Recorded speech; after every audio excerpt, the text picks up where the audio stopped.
Hi hello welcome to my YouTube channel Stenia's kitchen. അപ്പോൾ ഇത് ഞാൻ വീണ്ടും കുറച്ച് ദിവസങ്ങൾക്ക് ശേഷം വന്നിരിക്കുകയാണ് കേട്ടോ. നമ്മുടെ വീട് ഇപ്പോഴത്തെ ഇങ്ങനെയാണ്, ചെടികളും പൂക്കളൊക്കെ വെച്ച് അലങ്കരിച്ചിട്ടുണ്ട്.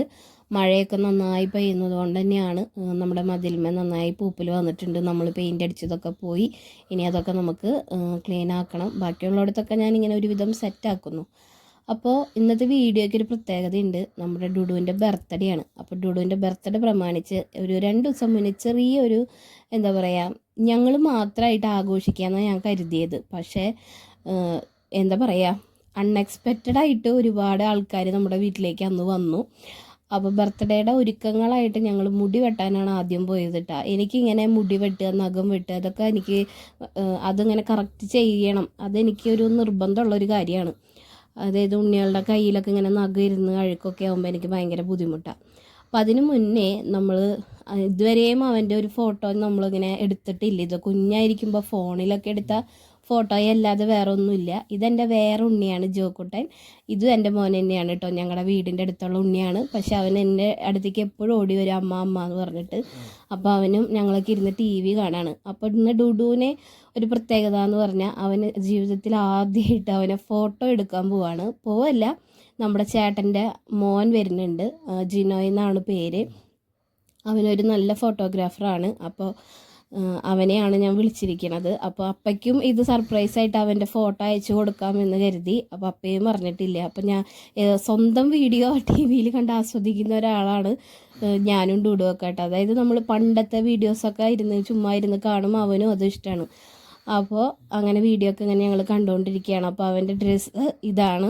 അപ്പോൾ നമുക്കിനി കുറച്ച് സമയം ഫോട്ടോസൊക്കെ എടുക്കണം കേട്ടോ. അപ്പോൾ ഇതാണ് ഞാൻ പറഞ്ഞ എൻ്റെ അനിയൻ, എൻ്റെ ചേട്ടൻ്റെ മോനാണ്. നന്നായിട്ട് ഫോട്ടോസ് കാര്യങ്ങളൊക്കെ നല്ല അടിപൊളിയായിട്ട് എടുക്കും കേട്ടോ. കാരണം ഡുഡുവിനെ സംബന്ധിച്ച് അവൻ്റെ ജീവിതത്തിൽ ആദ്യമായിട്ടാണ് ഫോട്ടോ എടുക്കാൻ ഇതിനൊക്കെ പറയുന്നത്, അല്ലെങ്കിൽ നമ്മൾ ആദ്യമായിട്ടാണ് ചെയ്യുന്നത്. പക്ഷേ ഈ പിള്ളേരെ ഫോട്ടോ എടുക്കുക എന്നുള്ളത് ഇത്രയും ബുദ്ധിമുട്ടുള്ള ഒരു കാര്യമാണെന്ന് എൻ്റെ ദൈവമേ, ഇച്ചിരി നേരം എടുത്തുള്ളതെന്നുണ്ടെങ്കിലും പക്ഷെ ആ ഇച്ചിരി നേരം കൊണ്ട് എനിക്ക് മതിയായി. കാരണം ഒരു നല്ല ഒരു ഫോട്ടോ കിട്ടണമെങ്കിൽ എത്രമാത്രം നമ്മൾ കഷ്ടപ്പെടണമെന്നും ഉള്ളത് കുറച്ച് സമയം കൊണ്ട് നമുക്ക് മനസ്സിലാക്കി തന്നു. കാരണം അവൻ ശരിയായി നിൽക്കുമ്പോൾ ചിലപ്പോൾ എന്താ പറയുക, നമ്മളിപ്പോൾ വലിയവരോട് അനങ്ങരുത് എന്ന് പറഞ്ഞ പോലെ കുട്ടികളോട് അനങ്ങാണ്ട് നിൽക്കാൻ പറഞ്ഞാൽ അവർ നിൽക്കില്ല. അതെല്ലാം സെറ്റാക്കി ഫോട്ടോ എടുക്കാൻ നിൽക്കുമ്പോഴേക്കും കൈയും കാലൊക്കെ ഇട്ട് ഇളക്കി ഇങ്ങനെ നിൽക്കും. അങ്ങനെ നിന്ന് ഫോട്ടോ എടുത്ത് അങ്ങനെ ഒരു 3 ഫോട്ടോ അടിപൊളിയായിട്ട് കിട്ടിയിട്ടുണ്ട്. അപ്പോൾ ഓരോ പോസ് കാര്യങ്ങളൊക്കെ ചേട്ടൻ ഉണ്ണിക്ക് പറഞ്ഞു കൊടുക്കുകയാണ് കേട്ടോ. അപ്പോൾ ഇങ്ങനെ നോക്കലും, അവിടെ നിന്ന് നോക്കാം ഇവിടെ നിന്ന് നോക്കാം. പിന്നെ അവന് ഇതൊക്കെ ആദ്യമായിട്ട് ഇങ്ങനെ ഉള്ളത് കൊണ്ടായിരിക്കണം അവനും പക്ഷെ ഇഷ്ടമാണ്. പക്ഷേ എങ്കിലും അവനത് എങ്ങനെ നിൽക്കണ്ടേന്നോ അങ്ങനെയൊന്നും അറിയണില്ല. അപ്പോൾ അവൻ്റെ ഫോട്ടോ എനിക്ക് ഞങ്ങളുടെ ജീവിതത്തിൽ ആദ്യമായിട്ടാണ് ഇങ്ങനെ ഫോട്ടോഷൂട്ട് പോലെ വെച്ചത്. പക്ഷേ എങ്കിലും അത് ആദ്യം തന്നെ അത് അടിപൊളിയായിട്ടുള്ള ഒരു ഫോട്ടോസൊക്കെ കിട്ടി. അവൻ അപ്പയുടെ പോലെ തന്നെയാണ്, ഭയങ്കര സ്റ്റൈലിലൊക്കെയാണ് നിൽക്കുക. പറഞ്ഞു കൊടുത്താലും സ്റ്റൈലിലൊക്കെ നിന്നിട്ടാണ് ഫോട്ടോയും കാര്യങ്ങളൊക്കെ. എനിക്ക് ഇങ്ങനത്തെ എന്താ പറയുക, ഇങ്ങനെ ഒരു ഇത് നിൽക്കണമെന്നോ അങ്ങനത്തെ ഒന്നുമില്ല. പക്ഷേ ഫോട്ടോസുകളൊക്കെ ഇങ്ങനെ എടുത്ത് കാണുമ്പോൾ പിന്നീട് നമ്മൾ മെമ്മറി കുറേ കഴിയുമ്പോൾ നമുക്കിതൊക്കെ കാണുമ്പോൾ ഒരുപാട് സന്തോഷമാണ്. അപ്പോൾ ചേട്ടൻ ഇരുന്നും കിടന്നും ഒക്കെ അവൻ്റെ ഒരു നല്ല ഫോട്ടോ കിട്ടാൻ വേണ്ടി ശ്രമിച്ചുകൊണ്ടിരിക്കുകയാണ്. അപ്പോഴേക്കിതേ കണ്ടില്ലേ, ശരിക്കും നിൽക്കുന്ന ആൾ പിന്നെയും കാല് താത്തിടും, പിന്നെയും പോവും, പിന്നെയും ഓടും. ഇതൊക്കെ തന്നെയാണ്. അപ്പോൾ വേറൊരു ഫോട്ടോഷൂട്ടും കൂടി ഉണ്ടായിരുന്നു മോനെ. അപ്പോൾ അവൻ അതിൻ്റെ കുറച്ച് തിരക്കിലൊക്കെ ആയിരുന്നു.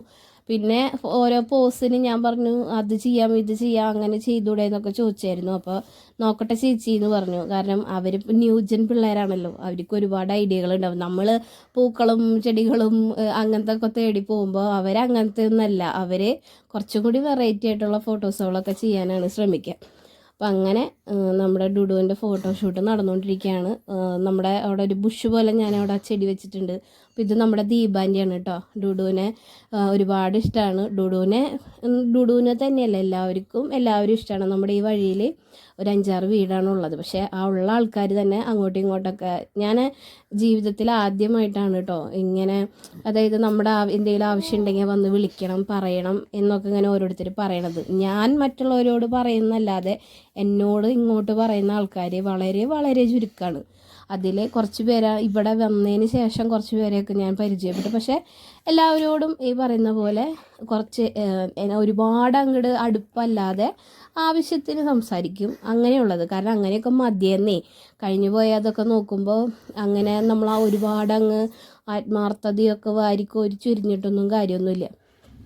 പക്ഷെ ഇപ്പോൾ അത് നമ്മൾ ഓരോ ജീവിതം നമ്മൾ പഠിക്കുക. നമ്മൾ പറയുവാനൊക്കെ ഒരുപാട് എളുപ്പമാണ്, പക്ഷേ നമ്മൾ ഓരോ ജീവിതത്തിൽ അല്ലെങ്കിൽ ഓരോ അനുഭവങ്ങളിൽ കൂടി കടന്നു പോകുമ്പോഴാണ് നമുക്കതൊക്കെ എത്രത്തോളം സീരിയസ് ആയിട്ടുള്ള ഒരു കാര്യമാണെന്ന് നമുക്ക് മനസ്സിലാവുക. നമ്മളുടെ ആവശ്യങ്ങൾ, മറ്റുള്ളവരുടെ കാര്യങ്ങളിൽ കയറി ചെന്ന് സംസാരിക്കുക, ആ വക പരിപാടി ഒന്നും എന്നെക്കൊണ്ട് എന്താ പറയുക, എനിക്കിപ്പോൾ ഒട്ടും ഞാൻ അങ്ങനെ ചെയ്തിട്ടുമില്ല. പക്ഷേ എനിക്കങ്ങനെ ചെയ്യാൻ താല്പര്യമില്ല. അവനവൻ്റെ കാര്യം അന്വേഷിച്ച് സന്തോഷമായിട്ടിരിക്കുക, വേറെ പ്രശ്നങ്ങളോ അല്ലെങ്കിൽ അങ്ങനത്തെ രീതിയിലൊന്നും ചെയ്യാതെ. അപ്പോൾ വർത്താനം പറഞ്ഞ് വേറെ വിഷയത്തിലേക്കൊക്കെ കടന്നുപോയി. അപ്പോൾ ഫോട്ടോഷൂട്ട് ഇങ്ങനെ നടന്നുകൊണ്ടിരിക്കുന്നതാണ്. അപ്പോൾ നല്ലൊരു ഫോട്ടോ തന്നെ കിട്ടട്ടെ എന്ന് വിചാരിച്ചിട്ടാണ് ഞങ്ങൾ ഈ വക പരിപാടിയൊക്കെ ചെയ്യണം കേട്ടോ. കാരണം ഞാൻ നേരത്തെ പറഞ്ഞതുപോലെ ഫോട്ടോ എടുക്കാമെന്ന് പറയുന്ന കാര്യം ഞാൻ എന്നിട്ട് അവനോട് പറഞ്ഞു, ദൈവമേ ഒരു ഫോട്ടോ എടുക്കാൻ എത്ര നേരമാണ്. ലാസ്റ്റ് പിണങ്ങിയിരിക്കുക, ചേട്ടൻ എൻ്റെ കൂടെ കളിക്കണം എന്നാൽ മാത്രമേ ഞാൻ വരുള്ളൂ എന്നൊക്കെ പറയും. അപ്പോൾ ചേട്ടൻ കളിക്കാം അങ്ങനെ ഇങ്ങനെ എന്നൊക്കെ പറഞ്ഞിട്ടാണ് എൻ്റെ ദൈവമേ ഒരു 3 ഫോട്ടോ എങ്കിൽ ഒരു 3 ഫോട്ടോ കിട്ടിയത്. അത് ഞാൻ ലാസ്റ്റ് ഇതിനകത്ത് കൊടുക്കാം കേട്ടോ. അങ്ങനെ കുറച്ച് നേരത്തെ എന്താ പറയുക അഭ്യാസത്തിന് ശേഷം നമ്മുടെ ഫോട്ടോഷൂട്ടൊക്കെ കഴിഞ്ഞു. ഇനി നമ്മൾ കാണാൻ പോകുന്നത് അടുത്ത ദിവസമാണ് കേട്ടോ. അടുത്ത ദിവസം അപ്പ വീട്ടിലേക്ക് വന്നു ഞങ്ങൾ എന്താ പറയുക ബർത്ത്ഡേൻ്റെ ഒക്കെ ഒരു ചെറിയ രീതിയിൽ, അവന് സന്തോഷമുള്ള രീതിയിൽ. കാരണം ഒരുപാട് പൈസ ചിലവാക്കാനല്ല, പക്ഷേ എങ്കിലും ഒരു ബലൂൺ അങ്ങനത്തെ ഒക്കെ സംഭവങ്ങളൊക്കെ കെട്ടിഞ്ഞാത്തിടുക അങ്ങനെയൊക്കെ ചെയ്യുമ്പോൾ അവന് ഒരുപാട് സന്തോഷമാണ് അതൊക്കെ കാണുമ്പോൾ. അവന് തന്നെയല്ല കുഞ്ഞെ പിള്ളേർക്ക് എത്രയും ഇഷ്ടമാണ് അതൊക്കെ കാണുമ്പോൾ.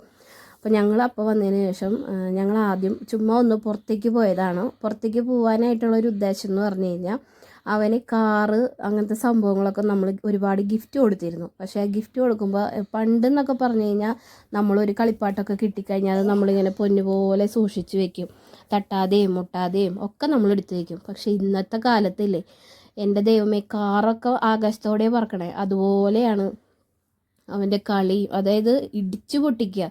ഒരു എന്താ പറയുക സംഭവം അവർക്ക് അറിയില്ല, പക്ഷേ എങ്കിലും നമ്മളത് പറഞ്ഞു കൊടുക്കണം. ഒരു കാറൊക്കെ നമ്മൾ കിട്ടിക്കഴിഞ്ഞാൽ അല്ലെങ്കിൽ ഒരു കളി സാധനം കിട്ടിക്കഴിഞ്ഞാൽ നമ്മൾ എത്രയോ നാളത് ഉപയോഗിക്കും. പക്ഷെ ഇന്നൊന്നും ഒരു മിനിറ്റ് നേരം കൊണ്ടുണ്ടാവില്ല. കടയിൽ നിന്ന് മേടിച്ച് വീടെത്തുമ്പോഴേക്കും അതിൻ്റെ പപ്പും തോലൊക്കെ പോയിട്ടുണ്ടാവും. അപ്പം അങ്ങനെ വിചാരിച്ചു.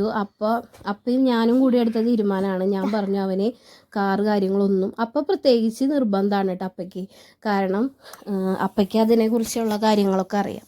അതായത് ഒരു കാറ് കിട്ടാനായിട്ടുള്ള ബുദ്ധിമുട്ടൊക്കെ അപ്പയ്ക്ക് എങ്ങനെയായിരുന്നു എന്നുള്ളതൊക്കെ അപ്പയ്ക്ക് അറിയാവുന്നത് കൊണ്ട് തന്നെ ഓരോ കാറ് നശിപ്പിച്ച് കിടക്കണ കാണുമ്പോൾ അപ്പൻ്റെ നെഞ്ചത്ത് ഭയങ്കര വേദനയാണ്. അങ്ങനെ ഞങ്ങൾ അവന് സർപ്രൈസായിട്ട് 2 കിളിക്കുട്ടികളെ മേടിച്ചു കൊടുക്കാമെന്ന് വിചാരിച്ചു. അവൻ്റെ ബർത്ത്ഡേ പ്രമാണിച്ച്. ഇതാവുമ്പോൾ അവനും നോക്കാനായിട്ടുള്ളൊരു ഇൻട്രസ്റ്റ് ഉണ്ടാവും. പിന്നെ അതൊക്കെ വളർന്ന് വരുന്നത് കാണാനും, പിന്നെ ഈ പറഞ്ഞ പോലെ എനിക്കും ഒരു കൂട്ടാണ്. കാരണം എനിക്കിഷ്ടമാണ്. പക്ഷേ പട്ടിക്കുട്ടികളൊക്കെ എനിക്കിഷ്ടമാണ്. പക്ഷേ എനിക്കതിനെ നോക്കാൻ അറിയില്ല. പിന്നെ എനിക്ക് ചെറുതായിട്ടൊരു പേടിയുണ്ട്. പക്ഷെ കിളികൾ എന്ന് പറഞ്ഞാൽ അങ്ങനെയല്ലല്ലോ. എനിക്ക് തത്തേനെയൊക്കെ മേടിക്കണം എന്നായിരുന്നു ഇഷ്ടം. പക്ഷേ തത്തയുടെ വിലയൊക്കെ കേട്ടിട്ട് എൻ്റെ ദൈവം ഇത്രയൊക്കെ വിലയുണ്ടോയെന്ന് ഞാൻ കരുതി. ഞാൻ ആദ്യമായിട്ടാണ് കേട്ടോ ഇങ്ങനത്തെ ഒരു പെറ്റിൻ്റെ ഷോപ്പിലേക്ക് പോകുന്നത്. ഇതുവരെ അങ്ങനെ പോവാറില്ല. എനിക്കങ്ങനെ പോകേണ്ട ആവശ്യം വന്നിട്ടില്ല. പക്ഷേ ഇപ്രാവശ്യം നമ്മൾ അവൻ്റെ ബർത്ത്ഡേ പ്രമാണിച്ച് നമ്മൾ പുതിയ പുതിയ തീരുമാനങ്ങളും പുതിയ പുതിയ കാര്യങ്ങളൊക്കെയാണ്. അപ്പോൾ അവിടെ പോയപ്പോൾ കൂടുകളിൽ പട്ടിക്കുട്ടീനെയും അങ്ങനത്തെ സംഭവങ്ങളൊക്കെ കണ്ടപ്പോൾ അവനും ഒരുപാട് ഇഷ്ടമാണ്. അവൻ അവിടെ നിന്നിട്ട് അവർ വെള്ളം കൊടുക്കലും അങ്ങനത്തെ ഇങ്ങനെ എന്താ പറയുക അങ്ങനത്തെ ഓരോ ആക്ടിവിറ്റികൾ ചെയ്തുകൊണ്ടിരിക്കണം. അവന് ഏത് പുതിയൊരു ലോകത്തിലേക്ക് വന്ന പോലത്തെ ഒരു ഫീലാണ് കേട്ടോ. അപ്പോൾ ആ വെള്ളം ഇങ്ങനെ ഞെക്കി കൊടുക്കുമ്പോൾ അതിൽ നിന്ന് ഇങ്ങനെ ഇറ്റിറ്റായിട്ട് വീഴും. അപ്പോൾ അതിങ്ങനെ നോക്കി നിൽക്കുകയാണ്. പിന്നെ അവിടെ നല്ല ചുന്തിരി പൂച്ചക്കുട്ടികളുണ്ടായിരുന്നു കേട്ടോ. എനിക്ക് ഇതുവരെയൊക്കെ കാണുമ്പോൾ എനിക്ക് ഭയങ്കര ഇഷ്ടമാണ്. അതായത് നോക്കാൻ എനിക്ക് എങ്ങനെയാണെന്ന് എനിക്കറിയില്ല. പക്ഷെ കിളിക്കുട്ടികൾ എന്ന് പറഞ്ഞാൽ കൂട്ടിലിട്ടിട്ട് അങ്ങനെ ആയിരിക്കും. പൂച്ചേനെയും പട്ടീനെയൊക്കെ വളർത്താന്ന് പറഞ്ഞാൽ പ്രത്യേകിച്ച് എനിക്കിങ്ങനെ പട്ടികളൊക്കെ ഇരുത്തണതും അങ്ങനെ ഇതാക്കണതും ഒന്നും എനിക്ക് തീരെ താല്പര്യമില്ലാത്ത കാര്യമാണ്. ഇഷ്ടക്കേടുകൊണ്ടല്ല, പക്ഷെ എന്തോ ഒരു ബുദ്ധിമുട്ട്. അപ്പോൾ പിന്നെ ഞാൻ അവിടെ നോക്കുമ്പോൾ ഓന്തിനെ, എലീനെ അങ്ങനത്തെ സംഭവങ്ങളൊക്കെ വളർത്തുന്നുണ്ടായിരുന്നു കേട്ടോ. അപ്പോൾ നമ്മളതൊക്കെ മേടിച്ച് വീട്ടിലേക്ക് വന്നപ്പോൾ നമ്മുടെ ആയിഷയുടെ അമ്മയും അപ്പയും എല്ലാവരും കൂടി ഇരുന്ന് നമ്മൾ വർത്താനം പറയാണ്. പിന്നെ ഡുഡുവിൻ്റെ ഗിഫ്റ്റ് കാണാനും കൂടി വന്നതാണ്. പിന്നെ ഒരു അവർ താമസിക്കുന്ന വീട് അവർ മാറിപ്പോവുകയാണ്. അപ്പോൾ അതിൻ്റെ കുറച്ച് കാര്യങ്ങളൊക്കെ അപ്പയായിട്ട് സംസാരിക്കുകയാണ്. അങ്ങനെ എല്ലാവരും കൂടി ഒരു സഭ കൂടലായിരുന്നു. അപ്പോൾ ഇതാണ് നമ്മുടെ ന്യൂ മെമ്പർ വരുന്നത്. നീല വരുന്നത് നമ്മുടെ ലവ് ബേഡ്സാണ്. നീല വരുന്നതിൻ്റെ പേര് പോളി എന്നും പച്ച വരുന്നതിൻ്റെ പേര് പീലി എന്നുമാണ് കേട്ടോ. അങ്ങനെ നമ്മുടെ വീട്ടിലേക്ക് 2 അതിഥി കൂടി വന്നിരിക്കുകയാണ്. അപ്പോൾ അതേ ഞങ്ങൾ പുറത്ത് തന്നെയാണ് കെട്ടിയിട്ടിരിക്കുന്നത്. പക്ഷേ എന്തോ ഒരു എനിക്കിങ്ങനത്തെയൊക്കെ നമ്മൾ മനുഷ്യന്മാരോടൊക്കെ സംസാരിക്കുന്ന പോലെ എനിക്ക് പണ്ടേ ഉണ്ട് എങ്കിലും എനിക്കിതൊക്കെ കാണുമ്പോൾ ഒരുപാട് ഇഷ്ടം. ഞാൻ ചെടികളോടൊക്കെ സംസാരിക്കും കേട്ടോ. അത് എന്ന് വെച്ച് കഴിഞ്ഞാൽ നമ്മൾ ഒരാളോട് തുറന്ന് സംസാരിക്കുന്ന ഒരു ഫീലിൽ തന്നെ നമ്മൾ കിളികളോടും എല്ലാവരോടും ഞാൻ സംസാരിക്കും. എനിക്ക് എന്താ പറയുക, എനിക്ക് അങ്ങനെ മിണ്ടാണ്ടിരിക്കാൻ എനിക്ക് പറ്റില്ല. അതാണ് സത്യാവസ്ഥ. അപ്പോൾ ഡൂഡുവിന് ഇതാണ് നമ്മുടെ ബർത്ത്ഡേ ആയിട്ട് ഗിഫ്റ്റ് കൊടുത്തിരിക്കുന്നത്. അപ്പോൾ നമ്മുടെ വീട്ടിൽ ലവ് ബേഡ്സ് മാത്രമല്ല, എൻ്റെക്ക് കുറച്ച് കുഞ്ഞുമക്കൾ വേറെയുണ്ട്, മീന്. അപ്പോൾ അതിൽ കുറച്ച് 2-3 ഒരു 6 ചത്തുപോയി. കാരണം നമ്മുടെ പൈപ്പ് വെള്ളമാണ് ഉപയോഗിക്കുന്നത്. അപ്പോൾ അത് പൈപ്പ് വെള്ളം ആയതുകൊണ്ട് തന്നെ എന്താ പറയുക, വെള്ളം പറ്റാഞ്ഞിട്ടാണ് അത് ചത്തുപോയി. അപ്പോൾ ഇത് രാത്രിയാണ് കേട്ടോ. രാത്രി നമ്മൾ ഡുഡുവിന് എൻ്റെ വക ചെറിയൊരു സർപ്രൈസ്. കാരണം അവൻ കേക്കൊന്നും ഞങ്ങൾ ഈ പ്രാവശ്യം മേടിക്കണില്ല എന്നാണ് അവനോട് പറഞ്ഞത്. അപ്പം ഞാൻ ചുമ്മാ അവനെ ഒരു സന്തോഷിപ്പിക്കാൻ ഒരു കൊട്ട കേക്കിനകത്ത് ഒരു മെഴുകുതിരി കുത്തി വെച്ചിട്ട് അങ്ങനെ ചെറിയൊരു ബർത്ത്ഡേ.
അങ്ങനെ ചെറിയ രീതിയിലായിട്ടുള്ള ഒരു എന്താ പറയുക, ചെറിയൊരു ഡോസ് ബർത്ത്ഡേ സെലിബ്രേഷന് നമ്മൾ കൊടുത്തു. അതിന് ശേഷം അവനെ ഉറക്കിയതിന് ശേഷമാണ് അവനെ രാവിലെ എണീക്കുമ്പോൾ ഞാനൊരു സർപ്രൈസ് അവന് ഒരുക്കി വെച്ചിട്ടുണ്ടായിരുന്നു. എനിക്കിഷ്ടപ്പെട്ടവർക്ക് സർപ്രൈസ് കൊടുക്കുക ഒരുപാട് ഇഷ്ടമാണ്. ഇത് മുന്നത്തെ വീഡിയോയിലും പറഞ്ഞിട്ടുണ്ട്. അപ്പോൾ അതേ ഇങ്ങനെയാണ് ഞാൻ സർപ്രൈസാക്കി വെച്ചിരിക്കുന്നത്. അവൻ രാവിലെ ഉറങ്ങി എണീറ്റ് വരുമ്പോൾ ഇത് കാണുമ്പോൾ എങ്ങനെയായിരിക്കും അവൻ്റെ എക്സ്പ്രഷൻ എന്നുള്ളത് അറിയാൻ വേണ്ടിയിട്ടാണ്. എനിക്ക് ജീവിതത്തിൽ എനിക്ക് ഒരുപാട് ഇഷ്ടമാണ് കേട്ടോ ഇങ്ങനെ. ഈ ബർത്ത്ഡേ തന്നെയല്ല, അല്ലാതെയും എനിക്ക് ഇങ്ങനെ ഓരോരുത്തരെ ഹാപ്പി ആക്കാൻ ഒക്കെ എന്നെക്കൊണ്ട് പറ്റാവുന്ന രീതിയിൽ കേട്ടോ. അങ്ങനെ അതേ അപ്പയും എനിക്ക് കൂട്ടിയിരിക്കുകയാണ്. ഈ സംഭവങ്ങളൊക്കെ കെട്ടി ഒക്കെ ശരിയാക്കി വരുമ്പോൾ നിങ്ങൾക്ക് സമയം കണ്ടാൽ മനസ്സിലാവും. ഏകദേശം 3 മണിയായി. പുലർച്ചെ 3 മണി വരെ ഞാനിതിരുന്ന് ചെയ്യലാണ്. പിന്നെ അകത്തും പുറത്തും എല്ലായിടത്തും ഞാൻ ബലൂൺ കെട്ടി വെച്ചിട്ടുണ്ട്. കാരണം അവൻ തന്നെ അന്നത്തെ ഒരു ദിവസം പോസിറ്റീവായിട്ട് ഇരിക്കട്ടെ എന്ന് കരുതിയിട്ടാണ് ഞാൻ ചെയ്തത്. അപ്പോൾ എന്താ പറയുക, ഇതൊക്കെ നമ്മുടെ തൃശ്ശൂർ ഫെജി എന്ന് പറയുന്ന ഷോപ്പിൽ നിന്ന് ഞാൻ മേടിച്ചതാണ് കേട്ടോ. ഈ സംഭവങ്ങളൊക്കെ ഞാൻ ഓൺലൈനിൽ മാത്രമേ ഇത് കിട്ടുള്ളൂ എന്നാണ് കരുതിയത്. പക്ഷേ അവിടെ ചെന്നപ്പോൾ എൻ്റെ ദൈവമേ, ഡെക്കറേഷന് വേണ്ടുന്ന എല്ലാ സംഭവങ്ങളും ഉണ്ടായിരുന്നു. അപ്പോൾ പാതിരാത്രി ഞാൻ അപ്പോട് പറയണം, അപ്പോൾ എൻ്റെ വീഡിയോയിലേക്ക് ഒന്ന് നോക്കുമെന്ന് പറഞ്ഞു. അങ്ങനെ നമ്മുടെ ഡെക്കറേഷനൊക്കെ കഴിഞ്ഞു. പിറ്റത്തെ ദിവസമായിട്ടോ രാവിലെ ആയപ്പോൾ ഞാൻ ഡുഡുവിനെ വിളിക്കുകയാണ്. ഡുഡു വായോ എന്നൊക്കെ പറഞ്ഞ് വിളിക്കണം. അപ്പോൾ ആൾ വന്ന് ഉറക്കക്ഷീണത്തിൽ തന്നെയാണ്. വന്നതിന് ശേഷം ഒന്നും ശ്രദ്ധിച്ചിട്ടില്ല ആൾ. പിന്നെ അങ്ങ് എന്താ പറയുക, എണീറ്റൊക്കെ വരണ്ട. ഞാനിവൻ വരട്ടെ എന്ന് വിചാരിച്ചിട്ട് ഇരിക്കണം. പക്ഷെ ആൾ അങ്ങോട്ട് തിരിഞ്ഞ് ഇങ്ങോട്ട് തിരിഞ്ഞൊക്കെ നിന്നു. അവസാനം ആളത് കണ്ടു. ഇത് ആദ്യം നോക്കുമ്പോൾ ആൾ പോവാണ് കേട്ടോ. ദേ പിന്നെയും കിടക്കാൻ പോവാണ്. ലാസ്റ്റ് അവൻ കണ്ടു, അവന് സന്തോഷമായി, എനിക്കും ഒരുപാട് സന്തോഷമായി. അത് ആദ്യം തന്നെ കണ്ടല്ലോ, അത് പറിച്ചെടുത്തതിന് ശേഷം വീണ്ടും ഒട്ടിക്കലാണ് ആൾ ചെയ്യണത്. പക്ഷേ എങ്കിലും അവന് സ്പൈഡർമാൻ അങ്ങനത്തെ സംഭവങ്ങളൊക്കെ ഒരുപാട് ഇഷ്ടമാണ്. എനിക്ക് ഇതിനെക്കുറിച്ചിട്ടുള്ള വലിയ വിവരമൊന്നുമില്ല. ഞാൻ സ്പൈഡർമാൻ്റെ എനിക്ക് അങ്ങനെ കാര്യങ്ങളൊന്നും അറിയില്ല. പക്ഷേ അവന് ഭയങ്കര ഇഷ്ടമാണ്. അപ്പോൾ അതേ പിറ്റത്തെ അന്ന് തന്നെ രാവിലെ സ്കൂളിൽ പോവാണ്. ഇപ്പോൾ സ്കൂളിൽ പോകുമ്പോൾ പീലിക്കുട്ടിയോടും പോളിക്കുട്ടനോടൊക്കെ വർത്താനമൊക്കെ പറഞ്ഞ് അങ്ങനെ സ്കൂളിൽ പോകാൻ നിൽക്കുകയാണ് കേട്ടോ. അപ്പോൾ അവൻ്റെ ഡ്രസ്സ്, സ്കൂളിലേക്ക് പോകുന്ന ഡ്രസ്സ് അതിട്ടിട്ടാണ്, പുതിയൊരു ഡ്രസ്സാണ്, അവൻ്റെ വലിയപ്പം മേടിച്ചു കൊടുത്ത ഡ്രസ്സാണ്, അതിട്ടിട്ടാണ് പോകുന്നത്. അപ്പോൾ ഞാൻ വീടിൻ്റെ അവിടെ ഡെക്കറേഷനും കാര്യങ്ങളൊക്കെ ചെറുതാണ്, നമ്മൾ ചെറുതാണെങ്കിൽ ചെറുതോ വലുതോ ഒന്നുമല്ല, പക്ഷേ സന്തോഷിപ്പിക്കുക, നമ്മൾ ദ്രോഹിക്കാതിരുന്നാൽ മതി. മറ്റുള്ളവരെ അറിഞ്ഞുകൊണ്ടോ ഒന്നും ദ്രോഹിക്കാതെ സന്തോഷം പരമാവധി നമുക്ക് എത്രയും കൊടുക്കാൻ കഴിയുന്നു, അതുപോലെ തന്നെ നമുക്ക് മറ്റുള്ളവർ വഴി നമുക്ക് കിട്ടും. അത് ഉറപ്പുള്ളൊരു കാര്യം തന്നെയാണ്. അപ്പം അങ്ങനെയാണ് നമ്മുടെ വീട്ടിൽ ചെടികളും പൂക്കളും ഒക്കെ ഉണ്ട്. എന്നോട് അപ്പം ഇപ്പോഴും പറയും ഞാനൊരു കാട്ടിലേക്ക് വരുന്ന ഒരു ഫീലാണെന്ന്. ഞാൻ പറഞ്ഞു കുഴപ്പമില്ല, കാരണം വീടിൻ്റെ അകത്തും പുറത്തൊക്കെ ചെടികളാണ്. പക്ഷേ ആ ഒരു ചെടികൾ അങ്ങനെ വെച്ച് പിടിപ്പിക്കും നമുക്ക് കാണുന്ന ഒരു, അല്ലെങ്കിൽ നമുക്ക് കിട്ടുന്ന ഒരു പോസിറ്റീവ് ഉണ്ടല്ലോ, അത് ഈ പറയുന്ന ആർക്കും നമ്മൾ പറഞ്ഞാൽ അത് മനസ്സിലാവില്ല. അത് ചെയ്യുമ്പോൾ തന്നെ അത് നമുക്ക് മനസ്സിലാക്കാൻ പറ്റുള്ളൂ. അപ്പോൾ അതേ ഡുഡുവിന് ബലൂണൊക്കെ കെട്ടിയതൊക്കെ ഒരുപാട് ഇഷ്ടപ്പെട്ടു. അങ്ങനെ ഞങ്ങൾ സ്കൂളിലേക്ക് പോവാണ് കേട്ടോ. നല്ല മോനായിട്ട് പോവാണ്. അപ്പോൾ പുതിയൊരു വർഷം ദൈവം അവന് കൊടുത്തു. ഇനിയും അവനെ ആയുസ്സും ആരോഗ്യമൊക്കെ നൽകി നല്ല മോനായിട്ട് മിടുക്കനായിട്ട് പഠിക്കാനൊക്കെ പോട്ടെ. പിന്നെ അവൻ്റെ പ്രായത്തിൻ്റെതായ കളികളും കുസൃതികളൊക്കെ അവനുണ്ടെങ്കിലും പക്വതയുള്ളൊരു മോനാണ്. ഓരോ സംസാരങ്ങളും ഓരോ രീതിയിലും നമ്മളുടെ കാലത്തൊക്കെ ഞാൻ പോലും ഇത്രയും ചിന്തിച്ചിട്ടുണ്ടാവില്ല. പക്ഷെ അവൻ ഓരോ കാര്യങ്ങൾ ചിന്തിക്കുകയും എല്ലാം നോട്ട് ചെയ്യുകയൊക്കെ ചെയ്യുന്നുണ്ട്. അപ്പം അന്ന് അവനെ സ്കൂൾ ബസ് കയറ്റി വിടാൻ പോവാണ്. നമ്മൾ രണ്ടാളും കൂടി ഇങ്ങനെ പോവുക. ഇത് കുറച്ച് നാൾ ഈ ഒരു പോക്ക് അവനെ വല്ലാതെ മിസ് ചെയ്തിരുന്നു കേട്ടോ. ഞാനൊരു 1.5 മാസം ഒരു ജോലിൻ്റെ ആവശ്യത്തിനായിട്ട് ഞാൻ പോയിരുന്നു. അപ്പോൾ ആ ഒരു 1.5 മാസം അവന് ഒരുപാട് വിഷമങ്ങൾ നിറഞ്ഞതായിരുന്നു. കാരണം ഞാൻ അടുത്തുണ്ടായിരുന്നില്ല, അങ്ങനത്തെ ഒക്കെ ഒരു വിഷമം. അങ്ങനെ രാത്രിയിൽ പ്രതീക്ഷിക്കാണ്ട് ഒരു 4 പേര് ഞങ്ങളുടെ വീട്ടിലേക്ക് വന്നു കേട്ടോ. അപ്പയുടെ കൂട്ടുകാരനാണ്, അപ്പയുടെ കൂട്ടുകാരനും ഭാര്യയും കൊച്ചും. ഭാര്യ എന്ന് പറഞ്ഞാൽ എൻ്റെ കൂട്ടുകാരിയാണ് കേട്ടോ. അവർ സർപ്രൈസായിട്ട് വന്നതാണ്. വന്നപ്പോൾ ഡൂഡു അവരുടെ കൂടെ കളിക്കുകയാണ്. അപ്പോൾ പിന്നെ എന്തായാലും എല്ലാവരും കൂടി ഉള്ളതല്ലേ, എല്ലാവരും കൂടി വന്ന് നമുക്കൊരു കേക്കൊക്കെ കട്ട് ചെയ്യാം. അപ്പോൾ അതൊരു സന്തോഷമാവും അവനെ എന്ന് കരുതി. കാരണം ഞങ്ങൾ പ്ലാൻ ചെയ്തെന്ന് പറഞ്ഞാൽ ഞങ്ങൾ 3 ആൾ മാത്രമേ ഉണ്ടായിരുന്നുള്ളൂ. അപ്പോൾ 3 ആൾക്കും കൂടി കേക്ക് മുറിച്ചിട്ട് തൃശ്ശൂർ സെലക്സ് മാളിൽ ചുമ്മാ അവനെയും കൊണ്ട് പോവാമെന്ന് കരുതിയത്. പക്ഷേ അവിടെ എല്ലാ പ്ലാനുകളും മാറി. അപ്പോൾ അങ്ങനെ നമ്മളൊരു കുഞ്ഞു കേക്കൊക്കെ മേടിച്ചു. രാവിലെ ഉച്ച കഴിഞ്ഞ് ചേട്ടനും ചേച്ചിയും പിള്ളേരും അപ്പനും അമ്മയൊക്കെ വന്നിരുന്നു. അവരധികം സമയം നിന്നില്ല. പിന്നെ ഇവർ അൺഎക്സ്പെക്റ്റഡായി വന്നതുകൊണ്ട് നമ്മളെല്ലാവരും കൂടി കേക്കൊക്കെ കട്ട് ചെയ്തു. അങ്ങനെ എല്ലാവരും കൂടിയിട്ട് നമ്മുടെ ഡുഡുവിൻ്റെ ബർത്ത്ഡേ അങ്ങോട്ട് അടിച്ചു പൊളിച്ചു. കാരണം പ്രതീക്ഷിക്കാത്ത ആൾക്കാരും എല്ലാതും ഒരുക്കി കൂടി വന്നു. ഒരുപാട് സന്തോഷം. അങ്ങനെ നമ്മൾ പ്രാർത്ഥനയോട് കൂടിയിട്ട് നമ്മുടെ ഡുഡുവാവയുടെ ബർത്ത്ഡേ നമ്മൾ ഈ വർഷം അങ്ങനെ ആഘോഷിച്ചു. അതും ഒരുപാട് സന്തോഷം. ഇനി നമുക്ക് കേക്ക് കട്ട് ചെയ്യണ കുറച്ച് ഭാഗങ്ങളൊക്കെ നമ്മൾ എടുത്തിട്ടുണ്ട്. അതൊക്കെ ഒന്ന് നിങ്ങൾ കണ്ടിട്ട് വായോട്ടാ.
അങ്ങനെ ഇതേ നമ്മുടെ ബർത്ത്ഡേ ആഘോഷമൊക്കെ കഴിഞ്ഞു. നമ്മൾ ചിക്കനും പിന്നെ ചപ്പാത്തി മേടിക്കുക ചെയ്തവർ വരുന്നു ഒന്നും നമ്മൾ പ്രതീക്ഷിച്ചിരുന്നില്ല. അങ്ങനെ വന്ന സ്ഥിതിക്ക് നമ്മൾ ചപ്പാത്തിയൊക്കെ മേടിച്ചുള്ളത് കൊണ്ട് ഓണം പോലെ എന്ന് പറഞ്ഞ പോലെ നമ്മളെല്ലാവരും കഴിച്ചു. എല്ലാവർക്കും സന്തോഷമായി, ഞങ്ങൾക്കും ഒരുപാട് സന്തോഷമായി. ഞങ്ങൾ ഒരിക്കലും ഇങ്ങനെ ചിന്തിച്ചതല്ല, ഞങ്ങൾ മാത്രമായിട്ട് ഒന്ന് എന്താ പറയുക സന്തോഷമാക്കാം എന്ന് വിചാരിച്ചതാണ്. പക്ഷേ എങ്കിലും അവനും അതെല്ലാവരെയും കണ്ടപ്പോൾ ഒരുപാട് സന്തോഷമായി. അങ്ങനെ അപ്പനും മോനും ഒക്കെ ഒരുപാട് കളിച്ച് തകർത്തു. അപ്പോൾ ഈ വർഷത്തെ അവൻ്റെ ബർത്ത്ഡേയും അടിപൊളിയായി. ഇനിയും മുന്നോട്ട് നല്ലൊരു ദിവസങ്ങളാവട്ടെ എന്ന് ആശംസിക്കുന്നു. എടുത്ത ഫോട്ടോസും ഇതിനകത്ത് ഇട്ടിട്ടുണ്ട്. അപ്പോൾ എല്ലാവർക്കും ഒരിക്കൽ കൂടി നന്ദി പറയുന്നു. അടുത്ത വീഡിയോയിൽ കാണാം. ടാറ്റാ.